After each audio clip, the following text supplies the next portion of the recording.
ne savez pas à qui vous avez affaire. Témoignage du mariage restauré de Clara. Clara raconte que sa restauration a commencé d'une manière inattendue. Une parfaite inconnue m'a offert le livre après que je l'ai contacté sur un autre site web consacré à la restauration du mariage en demandant si quelqu'un serait disposé à m'écouter. Elle m'a envoyé un lien et m'a dit avoir acheté le livre intitulé « Comment Dieu peut et va restaurer votre mariage ». J'étais stupéfaite qu'une inconnue fasse cela. Nous avons à peine échangé quelques mots, mais par désespoir, j'ai suivi ses conseils.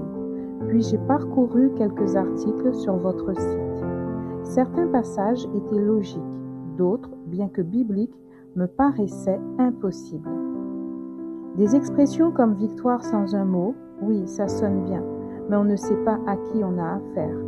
J'ai besoin de parler de mes sentiments tout le temps, et si j'essaye, je vais exploser en 2 jours. Mais j'ai lu, relu et prié, et en peu de temps, Dieu m'a complètement transformée. Ma situation a changé du jour au lendemain, ou du moins c'est l'impression que j'ai eue. Lorsque je suis arrivée ici il y a 2 mois, j'ai rempli mon formulaire d'évaluation en indiquant « J'ai cherché et trouvé d'autres sites sur le thème du mariage.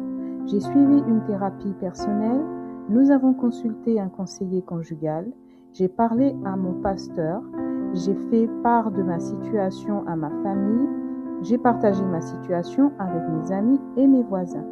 Mais rien n'y a fait. Nous étions divorcés depuis plus d'1 an et malgré nos discussions sur une réconciliation, chaque fois que nous étions sur le point de faire un pas en avant, il reculait par peur et j'étais à nouveau déçue.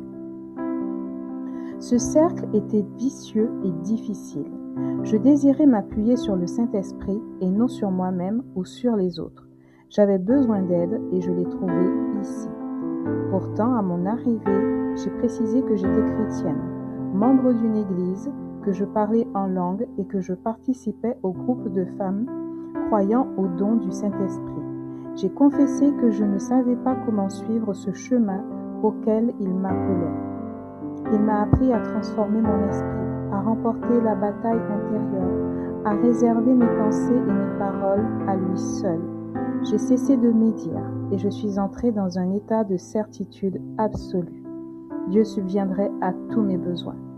J'ai pu trouver la paix intérieure, sachant que Dieu me délivrerait de tout, même dans les moments les plus difficiles, les plus sombres et les plus impossibles, qu'il l'avait voulu et qu'il me soutiendrait. Non seulement je savais que je surmonterais chaque épreuve, mais il me donnerait la victoire. Que demander de plus ? J'ai découvert ce site après mon divorce et je sais que nous n'aurions même pas divorcé si j'avais cédé à mon ex-mari dès le départ. Mais j'étais naïve et très têtue. Ce site, ou plutôt sa parole, m'a ouvert les yeux sur mon erreur. Dieu m'a aidé à garder le silence et à persévérer jusqu'à ce qu'il accomplisse l'impossible. Le tournant s'est produit un après-midi, lorsque mon mari s'est tourné vers moi dans la voiture. Nous étions simplement sortis faire des courses ensemble et il a dit « J'aime vraiment la façon dont les choses se passent. » Je me suis dit « D'accord Seigneur, tu es sur le point de faire quelque chose. » Un mois avant ma guérison, je me suis retrouvée entourée de femmes que j'encourage. J'étais impatiente de déménager de chez ma mère et je croyais sincèrement que c'était l'occasion de trouver un foyer paisible avec mon époux céleste et mes 3 enfants. J'étais tellement heureuse de commencer ce chemin avec lui. J'ai le sentiment d'avoir le meilleur époux du monde, car c'est Jésus. Loué soit Dieu pour sa parole, elle est vivante et elle nous fortifie. Loué soit Dieu de m'avoir sauvée de moi-même et de ne plus être condamnée à vivre comme avant. Merci Seigneur. Mon mari est un véritable don et je suis reconnaissante à Dieu de nous avoir réunis. Amen. Mon mari a recommencé doucement à avoir envie de passer du temps avec nous et d'être présent. J'ai signé un bail et j'ai quitté la maison de ma mère pour un appartement. Il voulait nous rejoindre car son bail arrivait lui aussi à échéance. Je me doutais bien que cela arriverait. mais j'ai fait confiance à Dieu pour m'engager dans un bail que, honnêtement, je n'aurais pas pu me permettre seule. Je savais seulement que mon époux céleste subviendrait à tous nos besoins, quoi qu'il arrive. Je le savais, oui, car ma douceur et ma tranquillité étaient tout ce que mon mari terrestre désirait vraiment. Il voulait se sentir respecté, et j'étais tellement absorbée par la recherche de son amour que je n'arrivais pas à faire ce que Dieu attendait de moi. J'étais tellement égocentrique. J'ai été élevée dans la foi. J'ai donné ma vie au Seigneur au moins 50 fois entre 4 et 14 ans. Cependant, lors d'une retraite spirituelle à l'âge de 15 ans, je me suis véritablement engagée à le connaître et à le servir. Malgré cela, je me suis éloignée de la foi au début de ma vingtaine avant d'y revenir à 25 ans. Après avoir quitté mon église, commencé à donner la dîme à mon église ici et fait une demande pour devenir partenaire, une fois que j'avais commencé à donner la dîme, je désirais ardemment obéir, faire de la place et m'ouvrir à une nouvelle vie.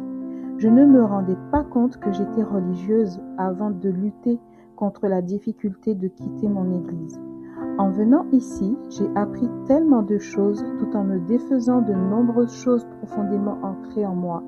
Je voulais simplement continuer à suivre sa douce voix et rien d'autre.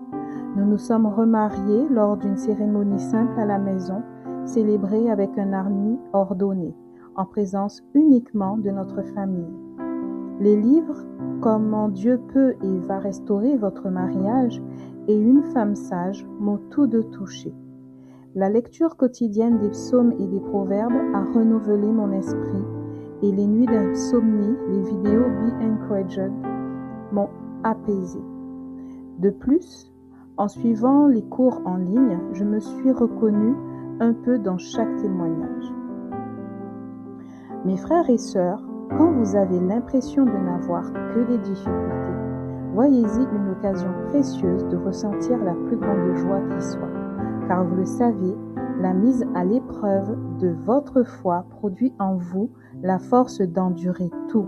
Jacques 1, versets 2 à 3. Mon Dieu, j'ai appris tellement de choses en lisant les passages des Écritures qui expliquent comment nous devons être des épouses et quelles sont les conséquences de vouloir tout savoir ou de rabaisser nos maris. J'ai tellement parlé de ses défauts et de ses faiblesses à tout le monde, j'en suis mortifiée. J'étais bouleversée et blessée d'avoir à moi seule blessé mon mari. Je savais que ce n'était pas la meilleure idée, mais d'une part, je ne savais pas me contrôler ni maîtriser mes émotions. Et d'autre part, je ne pensais jamais à l'impact que cela avait sur lui. Je ne pensais qu'à me sentir mieux. La lecture de sa parole a tout changé. Absolument. J'ai déjà partagé ce site avec plusieurs femmes. 2 d'entre elles se sont inscrites et Dieu merci, je partage avec les femmes et les gens en général ce que j'ai appris sur ce site, ainsi que les révélations que j'ai reçues en lisant la Bible. J'ai soif et faim de passer plus de temps avec mon conjoint et de lire la parole.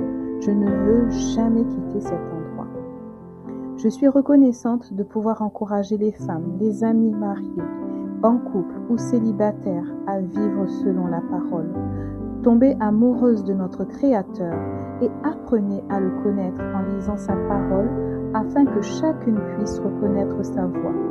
Éloignez-vous des fausses doctrines et lisez simplement la Bible. Je vous encourage à lire la parole et à le laisser vous purifier et vous renouveler. Tout se résume à une relation avec lui. J'ai eu une discussion avec lui. Je lui en ai parlé. Nous avons longuement hésité, mais il m'a assuré que si je laissais tomber tout cela, tout le confort, la communion et le soutien de tous, sauf de lui, il le remplacerait. J'avais et j'ai encore un peu peur, l'impression de faire une erreur, car c'est si nouveau et inexploré, mais je sais qu'il est là pour moi, alors je me laisse aller dans ses bras. Seigneur Jésus, transforme-moi, instruis-moi, aide-moi à ne pas être querelleuse ni à me croire omnisciente. Montre-moi comment refléter ton amour. Débarrasse-moi de tous les schémas que j'ai créés dans cette vie et fais de moi une personne nouvelle, une personne entièrement nouvelle. Éloigne à jamais de ma vie toutes les mauvaises pensées et les mauvais comportements. Remplace-les par l'humilité. Aide-moi à honorer pleinement mon mari, non seulement en parole, mais aussi dans le cœur. Apprends-moi à me taire, à garder mes opinions pour moi, à faire attention à mes paroles, à ce qui sort de ma bouche, à acquiescer rapidement, à éviter les disputes et à m'enseigner le vrai respect.